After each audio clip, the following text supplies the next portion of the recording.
अपने शक्तिशाली धनुष के साथ दानवों के खिलाफ एक दूसरे के साथ लड़ रहे थे। एक राजसी धनुष, जिसे बादलों की तरह गर्जना करने में सक्षम कहा जाता है, को अर्जुन का जन्मसिद्ध अधिकार कहा जाता था। हालांकि उस समय महान देवता महादेव, जिनके प्रतीक के रूप में बैल था, ने चतुराई से अर्जुन से उसकी भ्रम की शक्तियों का उपयोग करके गांडीव को छीन लिया था। भगवान ने अर्जुन को एक जोड़ी तलवारें भी उपहार में दी थी, जो कभी भी तीरों से खत्म नहीं होती थी, और उन्हें दर्द और बीमारी से मुक्ति दी थी। वर्षों बाद पराक्रमी योद्धा एक बार फिर महादेव के सामने खड़ा हुआ, इस बार त्रेता के पुत्र अर्जुन के रूप में अपने सही धनुष को पुनः प्राप्त करने की कोशिश कर रहा था। सम्मान और विनम्रता के साथ उसने गांधीव के लिए कहा, इसकी पौराणिक शक्ति और दिव्य मार्गदर्शन के बिना इसे चलाने में अपनी अक्षमता को स्वीकार करते हुए महादेव ने अर्जुन की भक्ति से प्रसन्न होकर उसे एक बड़ा वरदान देने का फैसला किया। उसने अर्जुन को पाशुपुत्र की पेशकश की, जो ब्रह्मशिरा के नाम से जाना जाने वाला एक भयानक दिव्य हथियार था, जो प्रत्येक युग के अंत में पूरे ब्रह्मांड को नष्ट करने में सक्षम था। कहा जाता था कि यह शक्तिशाली धनुष स्वयं महादेव के अलावा किसी और के हाथ में नहीं था, और अपने दुश्मनों पर अनगिनत तनों, गदाओं और तीरों को फेंकने की शक्ति रखता था। हालांकि अर्जुन जानते थे कि इस तरह के शक्तिशाली हथियार का उपयोग हल्के में नहीं किया जाना चाहिए। उन्होंने कर्ण भीष्मद्रोण और कृपा के खिलाफ अपनी लड़ाई के लिए इसका अनुरोध किया, जो अपने आप में दूजे दुश्मन थे। महादेव ने अर्जुन के दृढ़ संकल्प और दिव्य के प्रति सम्मान से प्रभावित होकर उन्हें यह महान वरदान देने का फैसला किया। जैसे ही अर्जुन ने महादेव से पाशुपुत्र प्राप्त किया, उसके पैरों के नीचे की पृथ्वी कांपने लगी। शंखधूर और तुरियों की आवाजों से भरा आसमान जैसे तूफान और बवंडर पूरे देश में गूंजने लगे।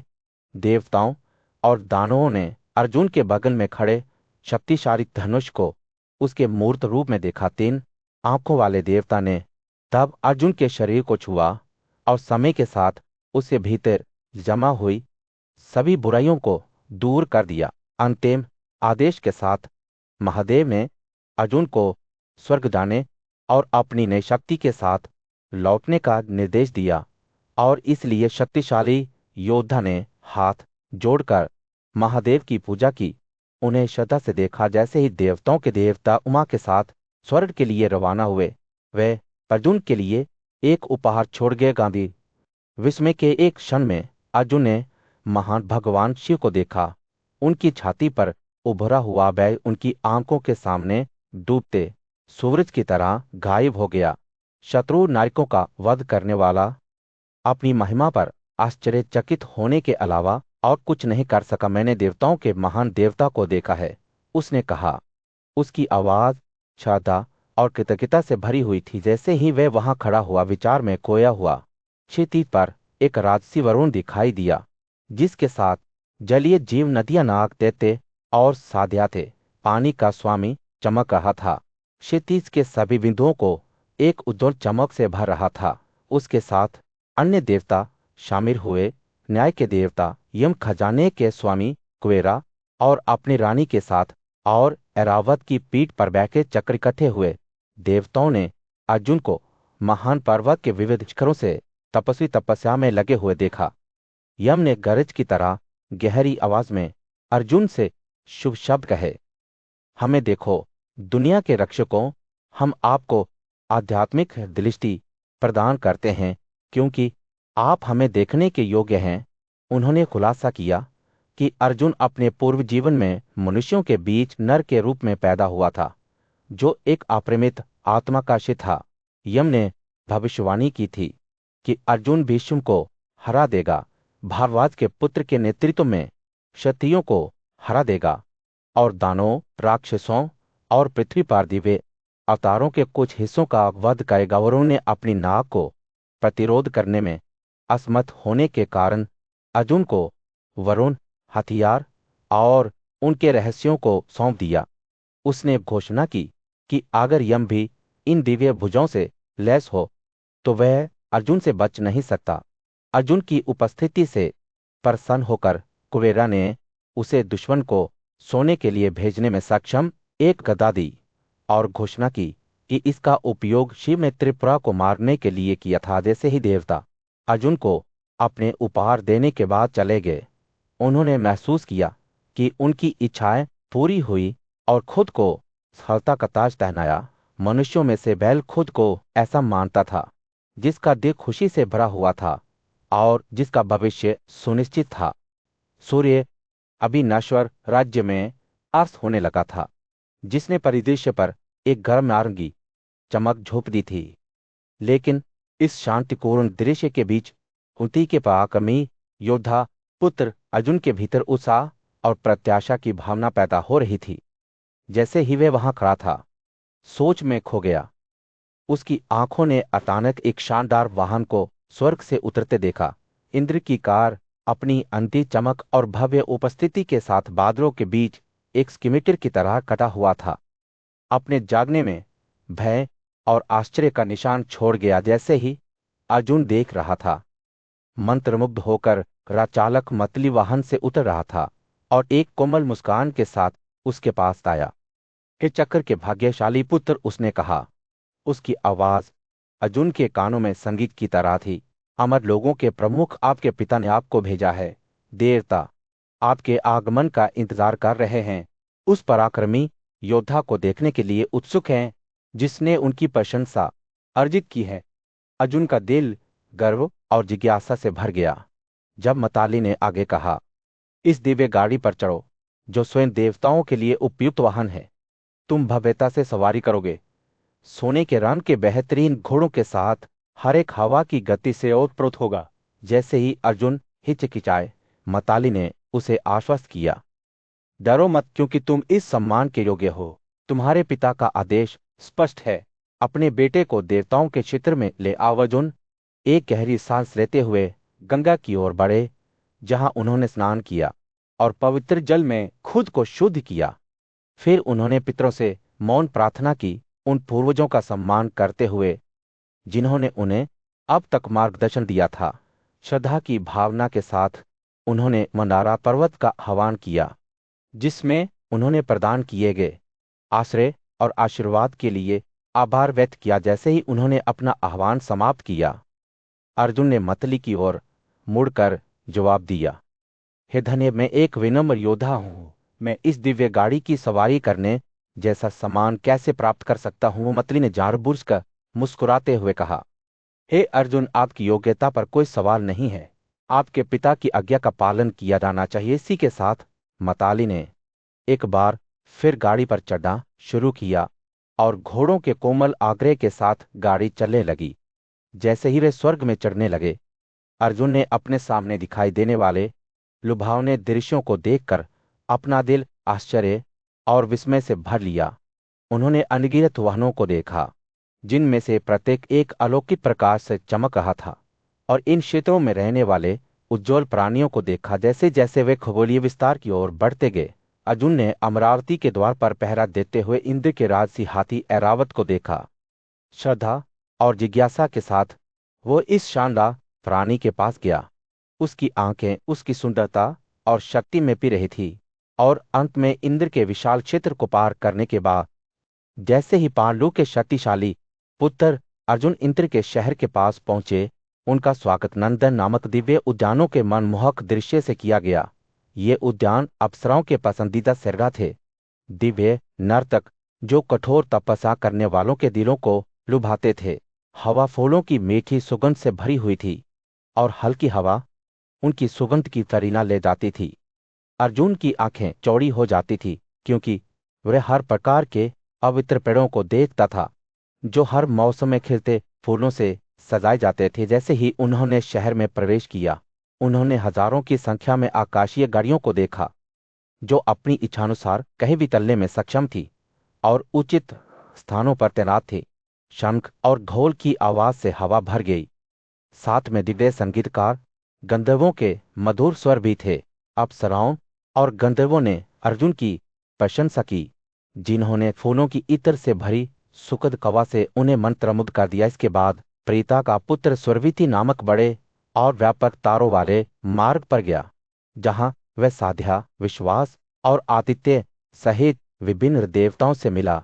उनका सामना दिलीप तोमोरा और नारद के नेतृत्व में कई साहिशियों के साथ साथ हाहा और हो के नाम से जाने जाने वाले गंधर्वों के जोड़े से भी हुआ। जैसे ही अर्जुन इंद्र के शहर के पास पहुंचे, देवताओं और ऋषियों ने उन्हें अभिवादन किया, जिन्होंने उन्हें जयकार और आशीर्वाद के साथ सम्मानित किया। फिर प्रीता के शक्तिशाली हथियारबंद पुत्र ने अपने पिता इंद्र को सिंहासन पर बैठे देखा, जो एक सोने की लाठी से सुसज्जित एक सुंदर सफेद छतरी से घिरा हुआ था। इंद्र को दिव्य सुगंधों से सुगंधित चमारा से रोशन किया गया था और विश्ववासु के नेतृत्व में कई गंधर्वों द्वारा उनकी प्रशंसा की गई थी।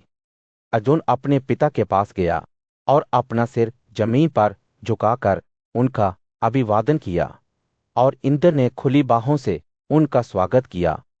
स्वर्ग के स्वामी ने अर्जुन का हाथ लिया और उन्हें अपने आसन के एक हिस्से पर उनके बगल में बैठा दिया, जिसकी पूजा देवताओं और ऋषियों द्वारा की जाती थी। फिर इंद्र ने अपने सुगंधित हाथों से अर्जुन के चेहरे को छुआ और उन्हें सांत्वना दी। जैसे ही वे एक साथ बैठे, अर्जुन दूसरे इंद्र की तरह चमकने लगा, जो अपने बेटे के प्रति स्नेह से प्रेरित था। वित्र का वध करने वाला अर्जुन की सुंदर और विशाल बाहों को बार बार थपथपाता और धीरे से रगड़ता रहा, जो सोने के दो स्तंभों से मिलती जुलती थी। जब पिता और पुत्र एक साथ बैठे तो सभा खुशी से भर गई। उनकी सुंदरता ने आकाश को सूर्य और चंद्रमा की तरह बढ़ा दिया। संगीत और नृत्य के साथ उत्सव जारी रहा। तुमोरू के नेतृत्व में गंधर्वों के एक समूह ने मधुर स्वरों में कई छंद गाए, जबकि हजारों अप्सराओं ने नृत्य किया, अपनी गहरी छाती हिलाई और चारों ओर अपनी नजर डाली। उन्होंने विभिन्न प्रकार का प्रदर्शन किया। देवताओं के क्षेत्र में पृथा के पुत्र राजकुमार अर्जुन को सम्मानित करने के लिए एक भव्य समारोह चल रहा था। दिव्य सभा गंधर्व के नाम से जाने जाने वाले दिव्य संगीतकारों के साथ युवा योद्धा को अपना सम्मान देने के लिए एकत्र हुए थे। एक ऋषि और कथाकार वैशंपायन ने इस महत्वपूर्ण दिन पर हुई घटनाओं को याद किया। जैसे ही देवताओं और गंधर्वों ने भारत की इच्छाओं को समझा, उन्होंने जल्दबाजी में राजकुमार अर्जुन के सम्मान में एक उत्कृष्ट एक पवित्र भेंट तैयार की। उन्होंने उसके पैर और मुंह को हल्के पानी से धोया और फिर उसे देवताओं के राजा इंद्र के राजसी महल में ले गए। बड़ी धूमधाम से दिव्य सभा ने यीशु का स्वागत किया, जिसे अर्जुन भी कहा जाता था। इस स्वर्गीय निवास में अर्जुन अद्वितीय विलासिता और आराम के बीच रहते रहे। अपने पिता के मार्गदर्शक शक्र के मार्गदर्शन में उन्हें सबसे शक्तिशाली खगोलीय हथियार प्राप्त हुए, जिनमें वज्रपात और स्वर्ग की विधि शामिल थी। इन दूजे वाद्यंत्रों को एक चमक के साथ चमकने के लिए कहा जाता था, जिसे दूर से देखा जा सकता था, जैसे कि उनके बीच में नृत्य कर रहे मोरों द्वारा प्रकाशित बादल। जैसे ही अर्जुन ने इन अद्भुत भुजाओं पर महारत हासिल की, उनके विचार अपने भाइयों की ओर मुड़ गए, जिन्हें उन्होंने पृथ्वी पर पीछे छोड़ दिया था। फिर भी इंद्र के आदेश पर वह पूरे 5 साल तक स्वर्ग में रहे, अपने दिव्य परिवेश के आनंद और भव्यता का आनंद लेते हुए। उनके दिन हर आनंद से भरे हुए थे और उनकी रातें संगीत और नृत्य से चमकती थी, जो दिव्य कक्षों में गूंजती थी। हालांकि जैसे जैसे समय बीतता रहा, अर्जुन को बेचैनी महसूस होने लगी। उन्होंने स्वर्ग में सभी ज्ञान और कौशल प्राप्त कर लिए थे, लेकिन उनका मन पृथ्वी पर अपने भाइयों की कठिनाइयों की यादों से परेशान रहा। उनके विचार आशा पर शकुनी के अनुचित खेल और दुशासन की क्रूर मृत्यु की ओर मुड़ गए, जिससे उनके भीतर क्रोध की आग भड़क उठी। तब था जब देवताओं के राजा इंद्र ने एक बार फिर हस्तक्षेप किया। उन्होंने अर्जुन को निर्देश दिया कि वे इन कलाओं में महारत हासिल करने के लिए प्रसिद्ध एक गंधर्व चित्रसेन से दिव्य संगीत और नृत्य सीखे। एक अन्य दिव्य संगीतकार पुरंदर ने अर्जुन को मित्र के रूप में चित्रसेन को उपहार दिया और साथ में उन्होंने कलात्मक खोज की यात्रा शुरू की। चित्रसेन के मार्गदर्शन में अर्जुन ने संगीत के क्षेत्र में प्रवेश किया। दोनों स्वर और वाद्य और वो नृत्य जो स्वर्ग में गुंजता था। उन्होंने दिग्गज संगीतकारों के रहस्यों को सीखा, लेकिन अपने नए ज्ञान के बावजूद उनका दिल दुख से भारी रहा। अपने भाइयों की पीड़ा और अपनी मां की लालसा की यादें उन्हें परेशान करती रहीं, और सबसे उदात्त संगीत से भी चुप होने से इनकार कर दिया। जैसे जैसे चित्रसेन के साथ अर्जुन की दोस्ती गहरी होती गई, उन्हें दिव्य कलाओं की सुंदरता में सांत्वना मिलने लगी। उन्होंने नृत्य की विभिन्न शैलियों और संगीत की विविध प्रजातियों को सीखा। देवताओं के क्षेत्र में दिव्य प्राणियों के बीच एक रहस्य फुसफुसाया जा रहा था। वह सब शक्तिशाली इंद्र ने मंत्रमुग्ध कर देने वाले अप्सरा उर्वशी पर अर्जुन की मनमोहक नजरों को देखा था। एक दिव्य मैच की क्षमता को पहचानते हुए इंद्र ने गंधर्वों के राजा चित्रसेन को अपनी उपस्थिति में बुलाया है। गंधर्वों के राजा इंद्र ने मुस्कुराते हुए कहा, मैं आपकी भक्ति से प्रसन्न हूं। मेरे दूत के रूप में उर्वशी के पास जाओ और उसे अपने शब्द सुनाओ। उससे कहो कि मैं चाहता हूं कि अर्जुन पराक्रमी फाल्गुन महिलाओं को प्रसन्न करने की कला से परिचित हो। अपने स्वामी की आज्ञा का पालन करते हुए चित्रसेन इंद्र का संदेश ले जाते हुए उर्वशी की ओर दौड़ा। जैसे ही वह उर्वशी के निवास पर पहुंचे, उन्होंने गंधर्व को पहचाना और एक उज्जवल मुस्कान के साथ उनका स्वागत किया। आराम से एक साथ बैठे चित्रसेन ने इंद्र के शब्द दिए, जिसमें अर्जुन के कई गुणों का वर्णन किया गया था। उनकी बहादुरी, दया, सौंदर्य और अपने गुरुओं के प्रति समर्पण। उन्होंने 4 वेदों पर अर्जुन की महारत, क्षमा करने की उनकी क्षमता और उनके अटूट आत्मनियंत्रण के बारे में बात की। उर्वशी ने ध्यान से सुना। उसका दिल पांडव राजकुमार के बारे में चित्रसेन के वर्णन से मोहित हो गया। उसका चेहरा खुशी से चमक उठा। उसने जवाब दिया, मैं किसी भी ऐसे व्यक्ति पर अपनी कृपा करूंगी जो इस तरह के गुणों का प्रतीक है। मुझे अर्जुन को अपने प्रेमी के रूप में क्यों नहीं चुनना चाहिए? इंद्र के आदेश पर और आपके शब्दों से प्रभावित होकर मैं पहले से ही प्रेम के प्रभाव में हूं। कोमल मुस्कान के साथ उसने चित्रसेन को अर्जुन को अपनी स्वीकृति देने का निर्देश दिया। चित्रसेन उर्वशी के संदेश के साथ अर्जुन के पास लौटा और पांडव राजकुमार बहुत खुश हो गया।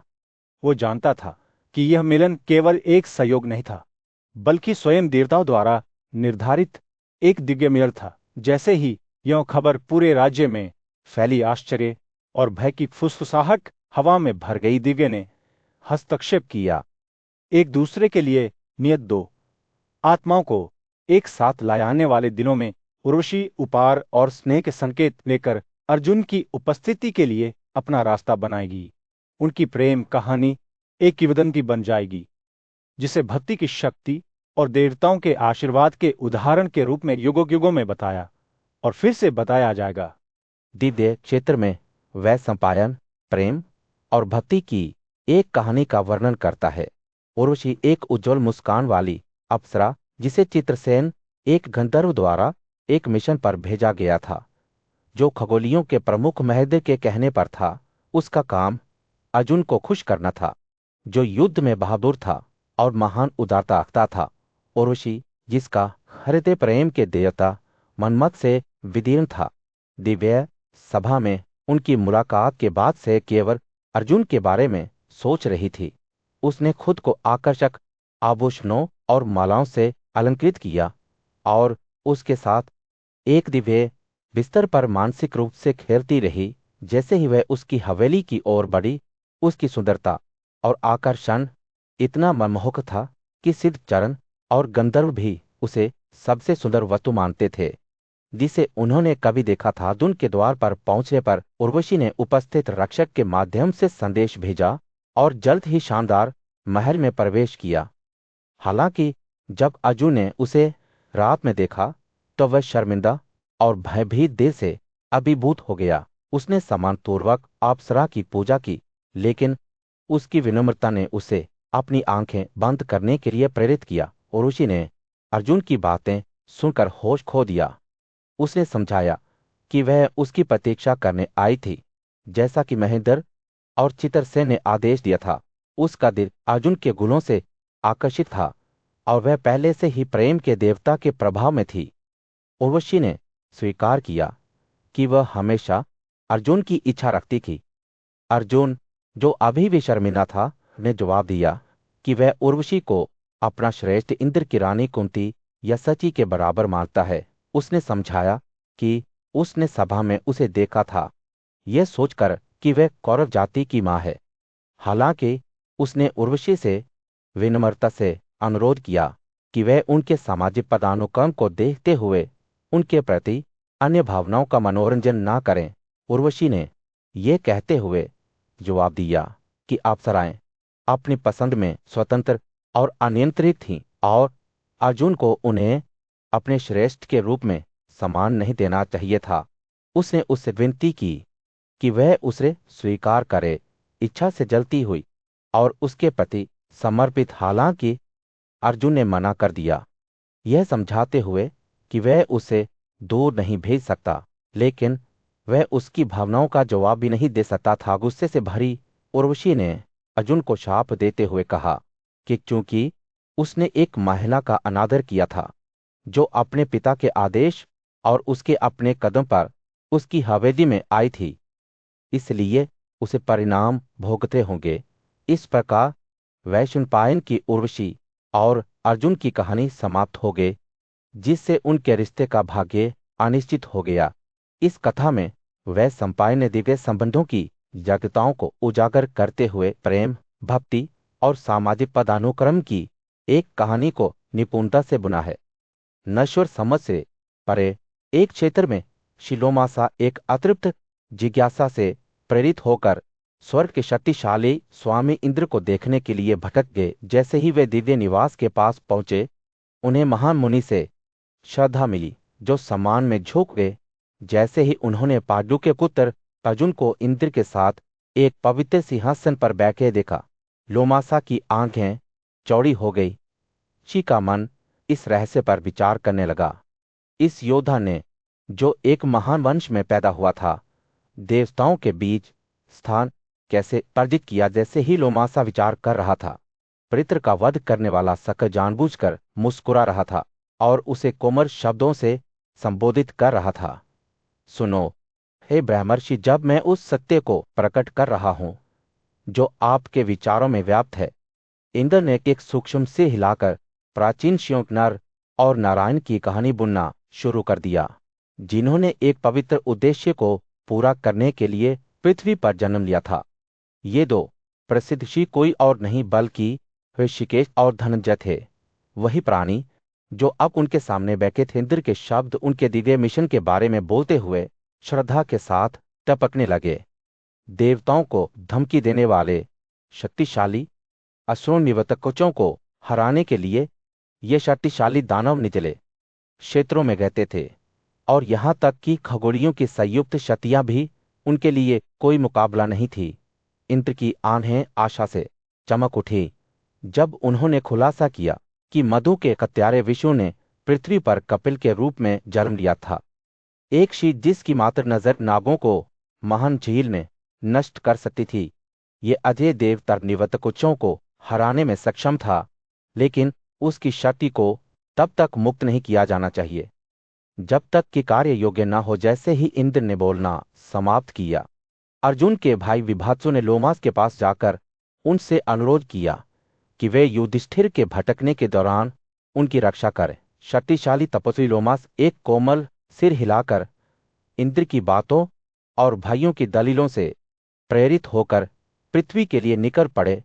जैसे ही वे कामेक के जंगल में पहुंचे, उन्होंने न्यायप्रिय राजा युधिष्ठिर को तपस्वियों और उनके छोटे भाइयों से घिरा हुआ देखा। काशी के आगमन ने पांडवों की महाकाव्य यात्रा में एक नए अध्याय की शुरुआत की। लोमासा के मार्गदर्शन में वे जल्द ही एक ऐसे मार्ग पर चलेंगे जो उन्हें स्वयं देवताओं द्वारा दिए गए ज्ञान और शक्ति से लैस होकर अपने भाग्य का सामना करने के लिए प्रेरित करेगा।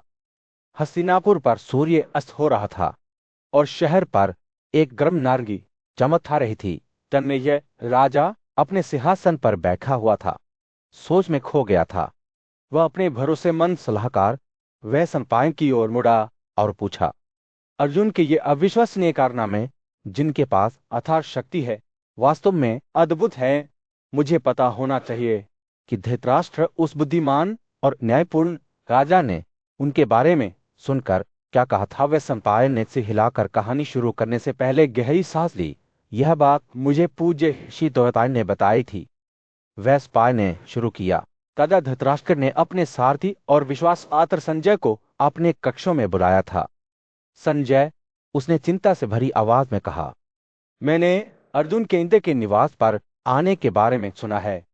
मुझे उसके कार्यों के बारे में सब कुछ बताएं। संजय ने अपना सिर झुकाया। उसकी आंखें सम्मान में झुक गई। महामहिम, उसने जवाब दिया, अर्जुन किसी और की तरह योद्धा नहीं है। उसका पराक्रम बेजोड़ है और उसकी शक्ति असीम है। मैंने खुद इसे देखा है। धृतराष्ट्र की अभिव्यक्ति गंभीर हो गई। उसकी भौं चिंता से भर गई। वह कमरे में घूमता रहा। उसके कदम दीवारों से गूंज रहे थे। मेरे दुष्ट पुत्र दुर्योधन, उसने खुद से कहा, वो हमारे राज्य को बर्बाद कर देगा। उसके कार्य मूर्खों के हैं और मुझे भविष्य का डर है। राजा के विचार अर्जुन की ओर मुड़ गए। वह प्रतिभाशाली योद्धा, जिसने महान राजसूय यज्ञ के दौरान पृथ्वी पर सभी राजाओं को पराजित किया था। धृतराष्ट्र ने भारी आभरी हार में अपने कंधे झुक गए। वह आदमी स्वयं इंद्र के समान है, उसे अपना से हिलाते हुए कहा। उसके शब्द देवताओं की अपनी भविष्यवाणियों के समान सच हैं और धनंजय के साथ जीत सुनिश्चित है। संजय धृतराष्ट्र के शब्दों को ध्यान से सुन रहा था। उसकी आंखें समझ से भरी हुई थी। वे जानता था कि राजा को आसन विनाश के बारे में पता था, जिससे उनके राज्य को खतरा था। जैसे जैसे धृतराष्ट्र ने बोलना जारी रखा, हवा तनाव के साथ घनी होती गई। मेरे बेटे अर्जुन के बराबर नहीं हैं, उसने कहा। उसकी आवाज मुश्किल से फुसफुसाती है। द्रोण या कर्वे पराक्रमी योद्धा भी युद्ध में उसके खिलाफ खड़े नहीं हो सकते। मुझे इस तरह की वीरता का सामना करने के विचार से डर लगता है। राजा की आंखों पर निराशा के सागर में खोए हुए बादल छा गए। वह फिर से बोलने से पहले अपने विचारों को इकट्ठा करते हुए, रुका करण दयालु और भूलने वाला है, उसने अपना से हिलाते हुए कहा। द्रोण बूढ़ा है और अर्जुन जवान है, लेकिन मजबूत और गर्वित है।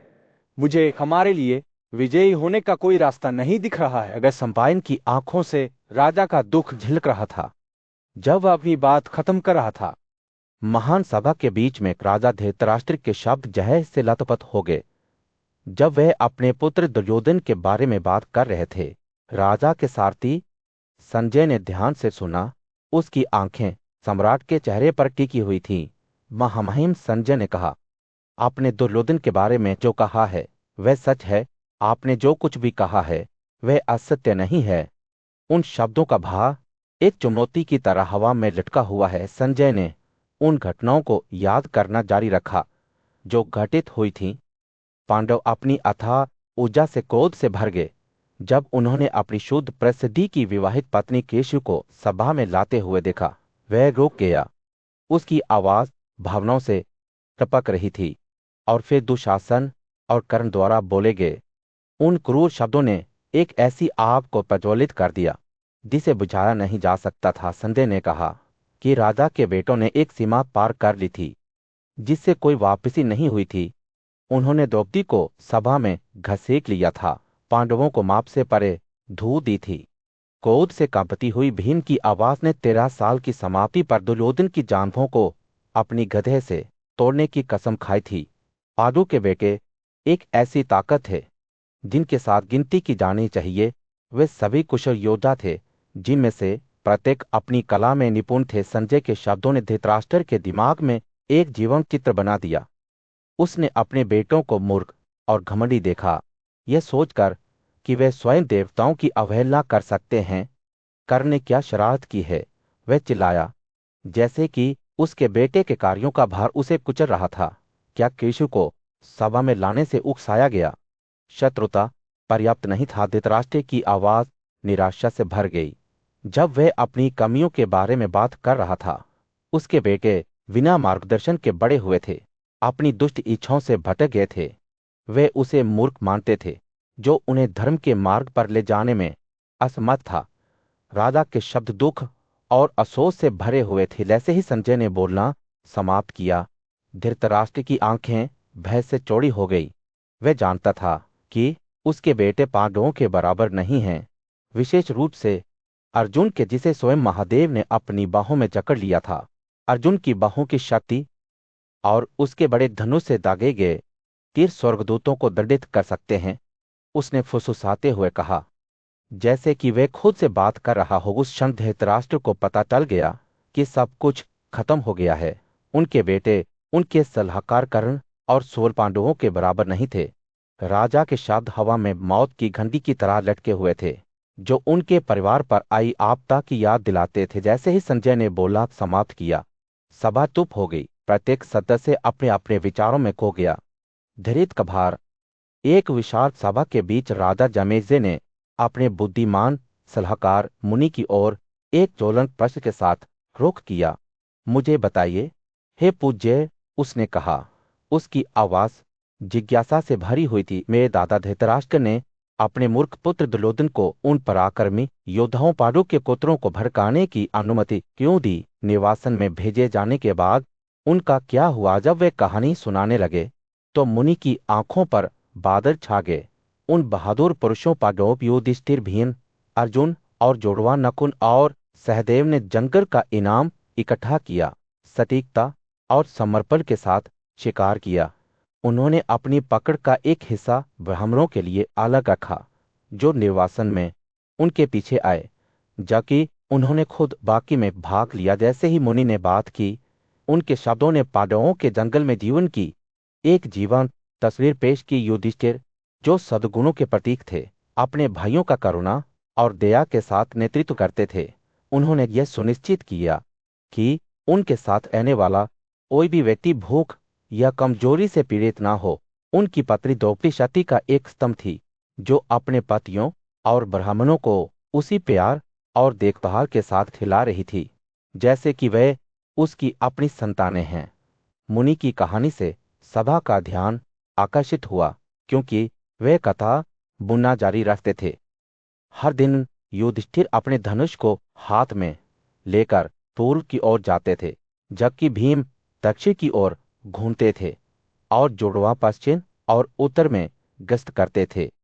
साथ में वे जंगल के उपहार का शिकार करते थे। उनके मांस से भरा भोजन उनकी कुशलता का प्रमाण था। पांडवों के कामेक में 5 साल के प्रवास के बारे में बात करते हुए मुनि की आंखें अतीत की ओर टकटक की लगाती थीं।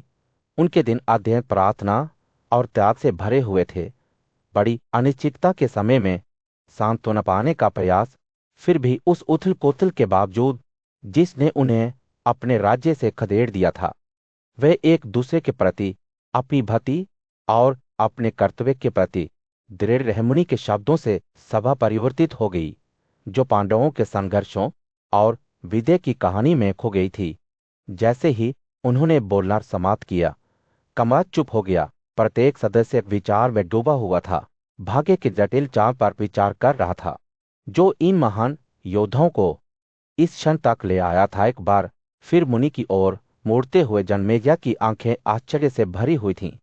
मुझे बताइए पूज्य, उसने अपनी आवाज में फुसफुसाते हुए पूछा। निर्वासन में उनके जीवन के बारे में ऐसा क्या था जिसने उन्हें ऐसी कठिनाई और अनिश्चितता को सहन करने की अनुमति दी?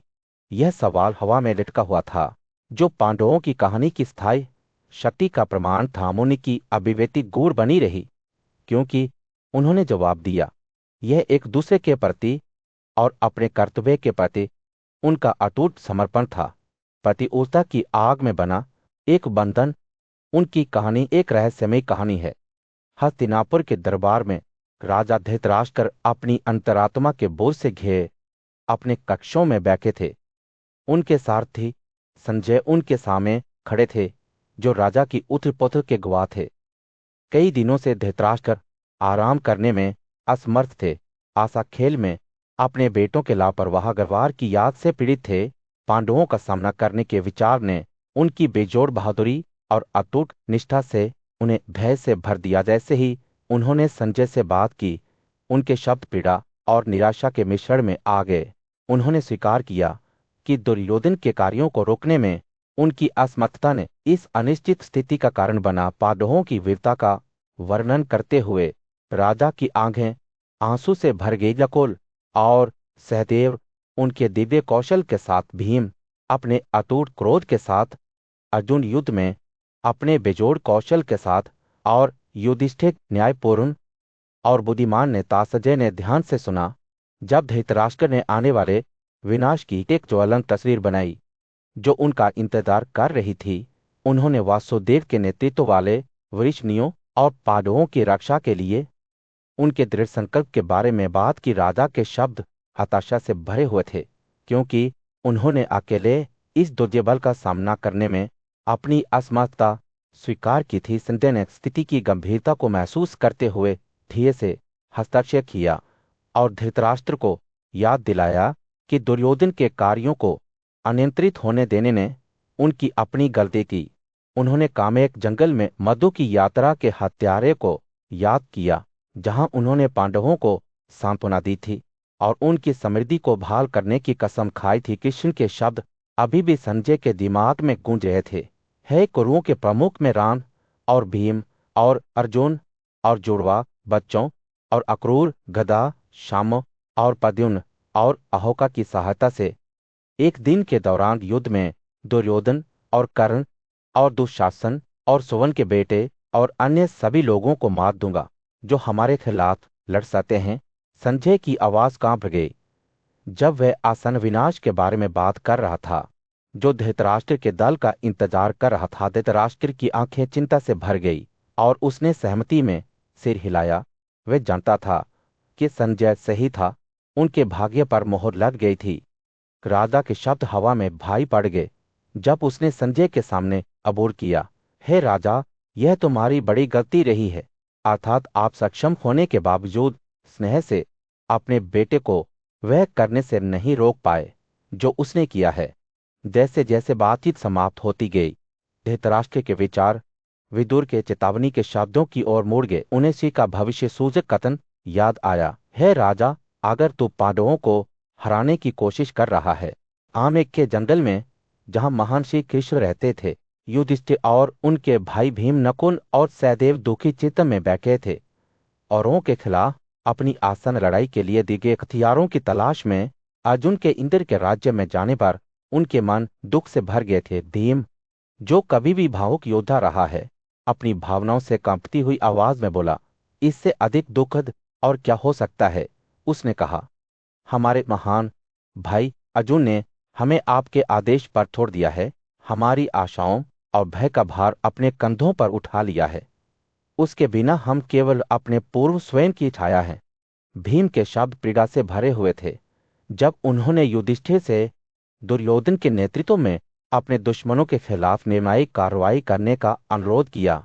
हे राजा, उन्होंने आग्रह किया, हमारे दुश्मन दिन ब दिन मजबूत होते जा रहे हैं, जबकि हम इस जंगल में जड़ें जमाए हुए हैं, शक्तिहीन और असहाय हैं। क्षत्रिय के रूप में यह हमारा कर्तव्य है कि हम अपने राज्य और अपने लोगों की रक्षा करें। हमें अर्जुन और जनार्दन को बुलाना चाहिए, अपने दुश्मनों को मारना चाहिए और सिंहासन पर अपने सही स्थान को पुनः प्राप्त करना चाहिए। युधिष्ठिर ने भीम की भावपूर्ण प्रार्थना को ध्यान से सुना। उसकी बहुत चिंता में डूबी हुई थी। वह जानता था कि भीम एक गहरे विश्वास की जगह से बोलता है, लेकिन वह उनकी स्थिति की गंभीरता को भी समझता था।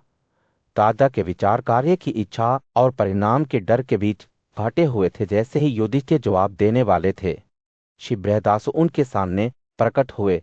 उनकी उपस्थिति अप्रत्याशित और स्वागत योग्य थी। श्री के आने से अशांत वातावरण में शांति की भावना आई और युधिष्ठिर ने उनका सम्मान के साथ स्वागत किया। जैसे ही वे एक साथ बैठे, युधिष्ठिर ने बुद्धिमान श्री के सामने अपना दिल खोल दिया, उनके दुख और दुर्भाग्य की कहानी सुनाई। उन्होंने पासा की अपनी लत के बारे में बात की, जिसके कारण उनका राज्य खत्म हो गया और वे जंगल में निवासित हो गए।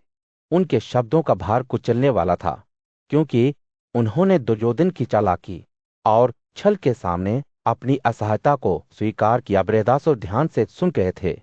उनकी आंखें करुणा और समझ से भरी हुई थीं।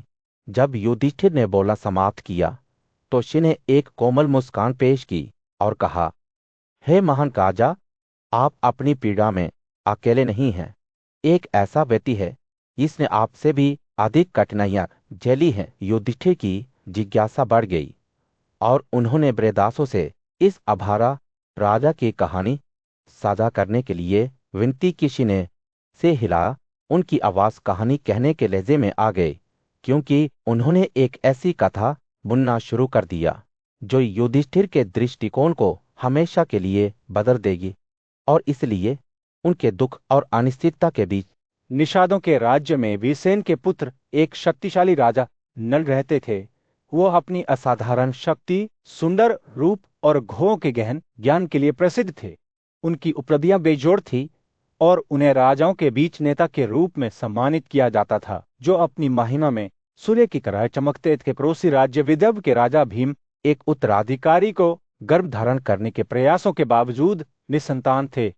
एक दिन दमन नाम का एक बुद्धिमान ब्रह्मर्षि राजा और उसकी रानी को वरदान देने के लिए विदर्भ के दरबार में आया। कृतज्ञ दंपति को अपनी बेटी दमयंती और 3 बेटों के रूप में एक कीमती गहना मिला। 3 भाई दमादांता और प्रसिद्ध दमन सभी गुणों से धन्य थे और उनके पास भयंकर कौशल था। उनकी बहन दमयंती अपनी सुंदरता, चमक, अच्छे नाम और भाग्य के लिए प्रसिद्ध थी। वह देवताओं और मनुष्यों के बीच एक उज्जवल बिजली की तरह चमकती थी। राजा की बेटी इतनी मंत्रमुग्ध थी कि देवता भी उसे देखकर खुशी से भर गए। इस बीच निषादों के राज्य में राजा नल अपनी असाधारण सुंदरता के लिए प्रसिद्ध थे, जो स्वयं भगवान कंदर्पा के प्रतिद्वंदी थे। उनके अग्रदूतों ने निषादों के शासक के सामने दमयंती और उनकी प्रशंसा बार बार की। जैसे ही उन्होंने एक दूसरे के गुणों के बारे में सुना, उनके बीच एक गहरा लगाव पैदा हुआ, जो दृष्टि से नहीं बल्कि प्रशंसा से पैदा हुआ। राजा नल दमयंती के प्रति अपने प्रेम को नियंत्रित करने में असमर्थ हो गया। वो महल के बगीचों में एकांत में अधिक समय बिताने लगा, जहां वो अक्सर सोने के पंखों वाले हंसों के बीच घूमता था। एक दिन इन राजसी पक्षियों में से एक को पकड़ते हुए उसने मानव भाषण में उससे कहा, हे राजा, मैं आपके द्वारा मारे जाने के योग्य हूं। हालांकि मैं आपके लिए कुछ अच्छा कर सकता हूं। मैं दमयंती के सामने आपके गुणों के बारे में बात करूंगा, ताकि वह कभी भी किसी अन्य व्यक्ति को अपने स्वामी के रूप में ना चाहे। हंस के शब्दों ने राजा के दिल को छुआ और उसने उसे अपनी पकड़ से हटा दिया। फिर पक्षी अपनी नौकरानियों के बीच दमयंती के सामने उतरते हुए अपने साथियों के साथ वापस विदर्भ की ओर उड़ गया। जैसे ही वे असाधारण पक्षियों को देख रहे थे, दमयंती खुशी से भर गई और उन्हें पकड़ने की कोशिश कर रही थी। हालांकि हंस भाग गए। उन्हें जंगल में एक जंगली पीछा पर ले गए, जिस हंस ने राजा नल से बात की थी। वो अंत में दमयंती को एक सुनसान जगह पर ले गया और उसे मानव भाषण में संबोधित किया, हे सुंदर जटिल, हे पतली कमर वाले, यदि आप राजा नल की पत्नी बन जाते हैं तो आपका अस्तित्व और सुंदरता व्यर्थ नहीं जाएगी। हमने दिव्य प्राणियों, गंधर्वों, नागों, राक्षसों और पुरुषों को देखा है, लेकिन नल जैसा कोई नहीं है। आप महिलाओं के बीच एक रत्न है, जैसे कि वह पुरुषों में प्रमुख है। विदर्भ के राज्य में दमयंती नाम की एक युवा राजकुमारी दुख में डूब गई थी। उसके प्रिय पति, जो उससे अलग हो गए थे, नल की कहानी सुनने के बाद से उसका दिल प्रेम के देवता बेचैन हो गया था। वह अक्सर गहरी आहें निकालती थी और हर गुजरते दिन के साथ उसकी चिंता बढ़ती जाती थी। उसका एक बार का चमकदार रंग फीका होने लगा और जैसे जैसे वह उदास होती गई, उसकी आंखें अपनी चमक खो देती थीं। जैसे जैसे दमयंती की हालत बिगड़ती गई, उसकी नौकरानियां उसे चुपचाप पीड़ित देखना बर्दाश्त नहीं कर सकीं। उन्होंने विदर्भ के शासक राजा भीम को अपनी बेटी की पीड़ा के बारे में जानकारी दी। राजा चिंतित था और सोच रहा था कि उसकी बेटी इतनी बीमार क्यों हो गई है। उसे जल्द ही एहसास हुआ कि दमयंती युवावस्था में पहुंच गई है और उसने फैसला किया कि यह उसके स्वयंवर का समय है। एक भव्य समारोह जहां वह योग्य दावेदारों में से अपने पति का चयन करेगी। राजा भीम ने पृथ्वी के सभी शासकों को निमंत्रण भेजकर दमयंती के स्वयंवर की घोषणा की। प्रतिक्रिया जबरदस्त थी। राजाओं और राजकुमारों के साथ दूर दूर से हाथी, घोड़े और सैनिकों के साथ आना। राजा भीम के दरबार में पहुंचते ही हवा, युद्ध कवच और पहियों की गड़गड़ाहट की आवाज से भर गई। तभी दो पुजस्यु नारद और पर्वत ने स्वर्ग में इंद्र की हवेली में प्रवेश किया। माखावत ने उनका स्वागत किया, जिन्होंने उनकी भलाई के बारे में पूछताछ की। नारद ने जवाब दिया कि वे एक विश्व यात्रा से आए हैं, जहां भी वे जाते हैं शांति और ज्ञान फैलाते हैं। माखावत ने उनकी यात्रा के लिए अपना आभार व्यक्त किया और पूछा कि क्या पृथ्वी के शासकों के साथ सब कुछ ही ठीक है। कि नारद की प्रतिक्रिया दुख से भरी हुई थी, क्योंकि उन्होंने इंद्र को सूचित किया कि राजा दमयंती के स्वयंवर में व्यस्त थे। उन्होंने समझाया कि वे सुंदरता की आदर्श थी और कई दावेदार शादी में उसका हाथ पाने के लिए आए थे। इंद्र ने इस खबर से चिंतित होकर पूछा कि ये शक्तिशाली योद्धा पहले उनके पास क्यों नहीं आए। नारद ने समझाया कि वे सभी सुंदर दमयंती का दिल जीतने के लिए उत्सुक थे। जैसे ही नारद ने बोलना समाप्त किया, लोकपालों का एक समूह दिशाओं के संरक्षक अग्नि देवता के साथ सभा में प्रवेश किया। उन्होंने भव्य सभा के बारे में सुना था और उत्सव में भाग लेने के लिए उत्सुक थे। उनके उत्साह से प्रसन्न होकर इंद्र ने विदर्भ की यात्रा में उनके साथ शामिल होने का फैसला किया। इस बीच दमयंती का समर्पित पति नल दूर से राजाओं के जुलूस का पीछा कर रहा था। वह अपनी पत्नी के लिए प्यार से भरा हुआ था और इस महत्वपूर्ण अवसर पर उसके साथ रहना चाहता था। नल की सुंदरता को देखकर लोकपाल प्रेम के देवता के साथ उसकी समानता से चकित थे। उन्होंने अपने मूल इरादे को छोड़ने का फैसला किया और इसके बजाय उसे अपने दूत के रूप में कार्य करने के लिए कहा। नाला के रूप में निषाद राज्य में राजा नल ने दिव्य देवताओं को अपना वचन दिया था और उनकी ओर से राजकुमारी दमयंती को एक संदेश देने का वादा किया था। इंद्र, अग्नि, वरुण और यम के नेतृत्व में देवता राजकुमारी के लिए एक प्रस्ताव के साथ नश्वर राज्य में उतरे। वे शादी में उसका हाथ चाहते थे। नल, जो अभी भी दमयंती के लिए अपने प्यार के प्रभाव में था, हाथ जोड़कर महल के पास गया और देवताओं से खुद को प्रकट करने के लिए कहा। तुम कौन हो? उसने पूछा। और कौन चाहता है कि मैं उनका दूत बनूं? मैं तुम्हारे लिए क्या करूं? देवताओं के राजा इंद्र ने जवाब दिया कि वे अमर हैं, दमयंती की ओर से नश्वर क्षेत्र में आते हैं। उन्होंने नल को निर्देश दिया कि वे राजकुमारी को उनके आगमन और व्यक्तिगत रूप से उसे देखने की इच्छा के बारे में सूचित करें। नल, जो अभी भी दमयंती के लिए अपने प्यार के जादू में डूबा हुआ था, यह कहते हुए किचकिचा रहा था, मैं दूसरों की ओर से एक महिला से इस तरह से कैसे बात कर सकता हूं? हे भगवान, मुझे बचाएं। लेकिन देवताओं ने जोर देकर कहा कि वो अपना वादा पूरा करें। इंद्र ने नल को आश्वस्त करते हुए कहा, तो बिना सोचे समझे महल में प्रवेश कर पाएगा। और उनकी दिव्य शक्ति से नल बिना दिखे महल में घुस गया। वहां उसने दमयंती को अपनी नौकरानियों से घिरा हुआ देखा, जो अंधेरे के बीच एक चमकीले चंद्रमा की तरह चमक रही थी। दमयंती की आंखें आश्चर्य से चौड़ी हो गई जब वो नल के दिव्य रूप को देख रही थी। उसका दिल उसके लिए प्यार से झूम उठा और वो उसके शांतपूर्ण व्यवहार पर प्यारी सी मुस्कान के साथ मुस्कुरा दी। हे निर्दोष विशेषताओं वाली, तू क्या है? उसने पूछा। जो यहाँ मेरे प्यार को जगाने आया है। नाला ने जवाब दिया कि वो देवताओं का दूत है, जिसे शादी में उसके हाथ के प्रस्ताव को बताने के लिए भेजा गया था। लेकिन दमयंती का दिल नल के आकर्षण से पहले ही जीत गया था।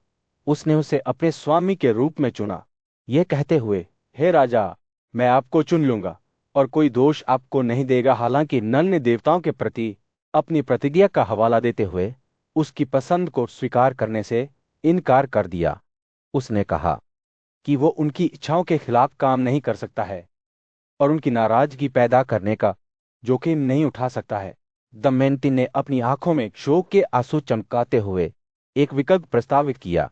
वो उसे स्वयंवर में अपने स्वामी के रूप में चुनेगी, जहां लोकपाल उपस्थित होंगे। नल देवताओं के पास लौट आया, जिन्होंने उत्सुकता से दमयंती के साथ उसकी मुलाकात की खबर मांगी। उसने उनकी बातचीत को याद करते हुए कहा कि दमयंती ने उसे अपने स्वामी के रूप में चुना था और प्रस्ताव दिया था कि वो देवताओं को स्वयं के सामने लाए। देवता नल की सूचना से प्रसन्न हो गए और अब सब कुछ उनके साथ हो गया। वे तय करेंगे कि दमयंती की पसंद को स्वीकार करना है या नहीं। पवित्र चंद्र दिवस के पवित्र समय में राजा भीम ने राजाओं को स्वयंवर में बुलाया, एक भव्य समारोह जिसमें उनकी बेटी दमयंती अपने पति का चयन करेगी। यह खबर जंगल की आग की तरह फैल गई और जल्द ही देश भर से सभी शक्तिशाली सम्राट दमयंती का हाथ जीतने के लिए उत्सुक थे। जैसे ही वे सोने के खंभों और मेहराबों से अलंकृत भव्य एम्फीथिएटर में प्रवेश कर रहे थे, राजाओं को ऐसा लग रहा था कि वे शेरों की तरह अपनी पहाड़ी सीढ़ियों में प्रवेश कर रहे हैं। उनकी मजबूत भुजाएं लोहे की गदाओं जैसी चमकीली चमक रही थी, साथ ही उनके अच्छे आकार के चेहरे, महीन नाक और चमकती आंखें थीं। हवा सुगंधित मालाओं और पॉलिश किए गए बारियों की मीठी सुगंध से भर गई थी। दमयंती ने अपने सुंदर चेहरे के साथ सभागार में प्रवेश करते ही राजकुमारों का दिल चुरा लिया। लेकिन जब राजाओं के नाम घोषित किए गए तो दमयंती का मन संदेह से घिर गया। उसने 5 राजाओं को देखा जो एक दूसरे के समान दिखते थे और वह समझ नहीं पा रही थी कि कौन था। नाला निषादों का राजा विदर्भ की बेटी ने अपनी दुर्दशा के बारे में गहराई से सोचा और देवताओं के गुणों को याद किया जैसा कि बुजुर्ग ऋषियों ने वर्णित किया था। लेकिन वर्तमान राजाओं में से किसी में भी वे दिव्य गुण नहीं थे। चिंता और दुख से भरे दमयंती ने खुद देवताओं से सुरक्षा लेने का फैसला किया। हाथ जोड़कर और कांपती हुई आवाज में उसने दिव्य प्राणियों को संबोधित किया, क्योंकि मैंने नल को हंसों की वाणी के आधार पर अपने स्वामी के रूप में चुना था, कृपया उसे मेरे सामने प्रकट करें। सच्चाई के लिए देवताओं को मुझे धर्मी राजा दिखाने दे। देवताओं ने दमयंती के भद्दे शब्दों से प्रभावित होकर अपने अपने गुणों को गैर करने का फैसला किया। जैसे ही देवताओं ने अपनी आंखों के सामने परिवर्तन किया, दमयंती ने उन्हें अटूट नजरों और बेदाग मालाओं के साथ देखा। इस बीच नल अपने वास्तविक रूप में प्रकट हुआ, धूल और पसीने से सना हुआ।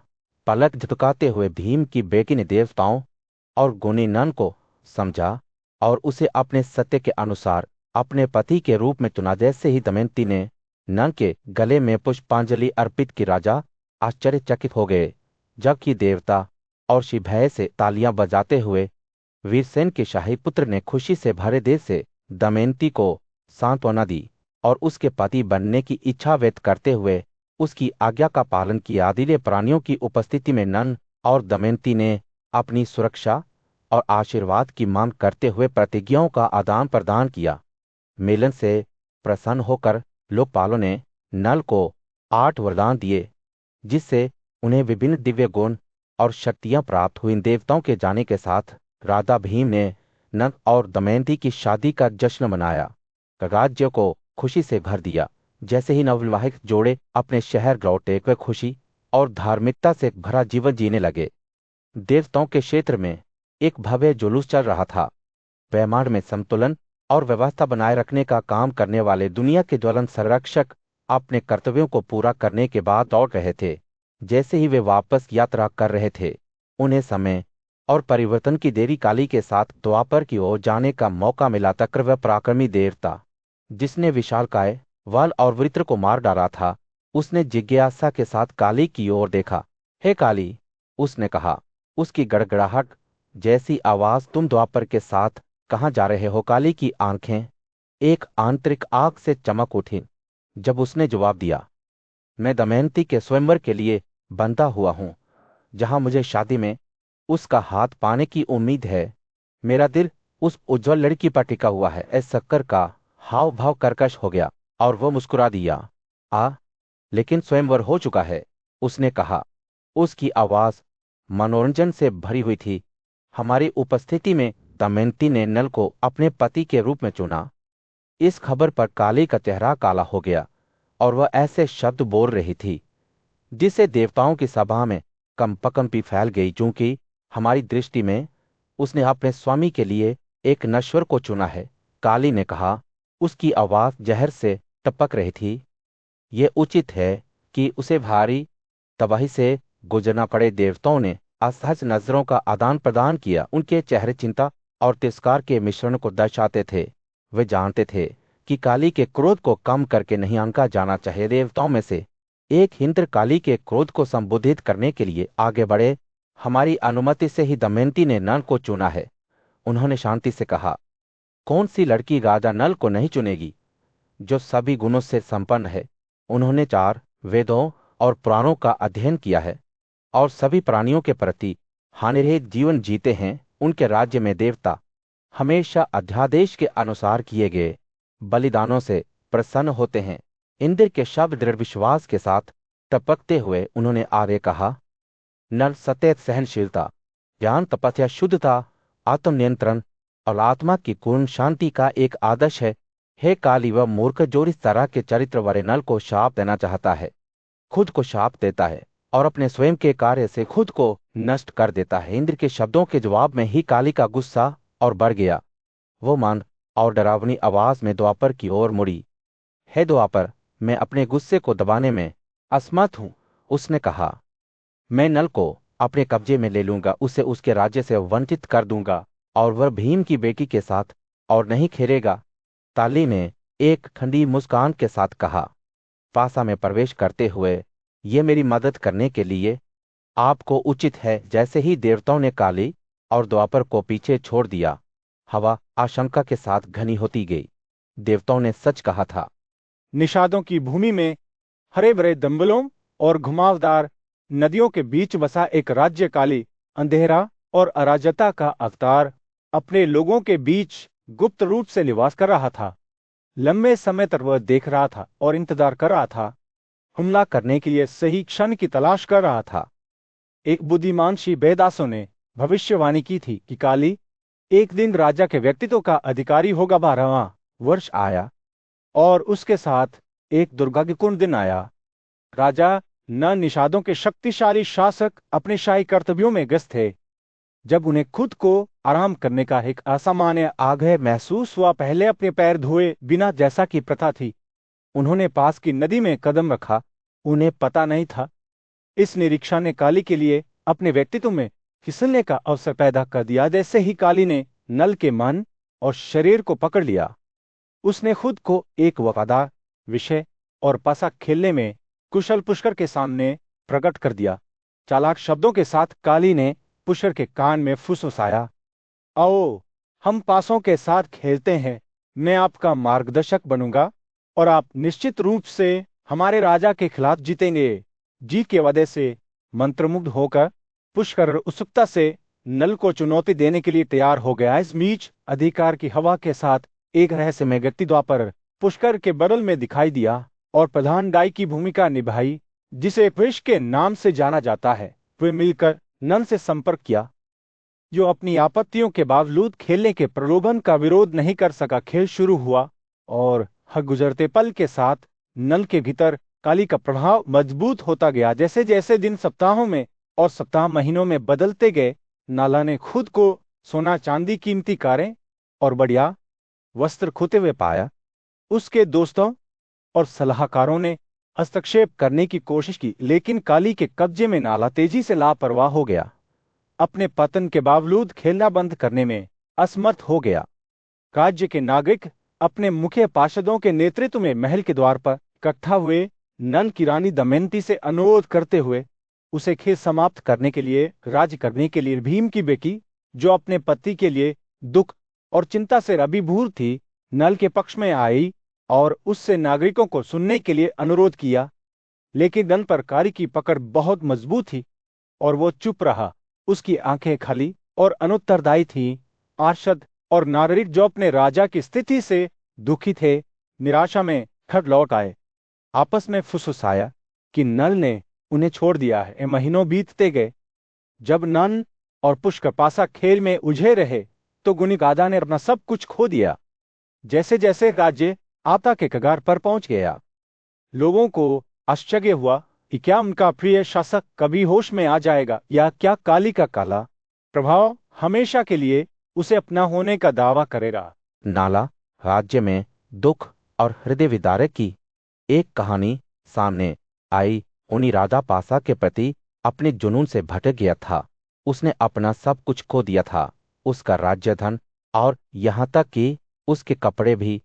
उसकी पत्नी दमयंती अपने पति के पतन को देखते हुए भय और दुख से भर गई थी। जैसे जैसे स्थिति और विकट होती गई, दमयंती ने अपने भरोसेमंद सारथी वार्ष्णेय की ओर रुख किया और उन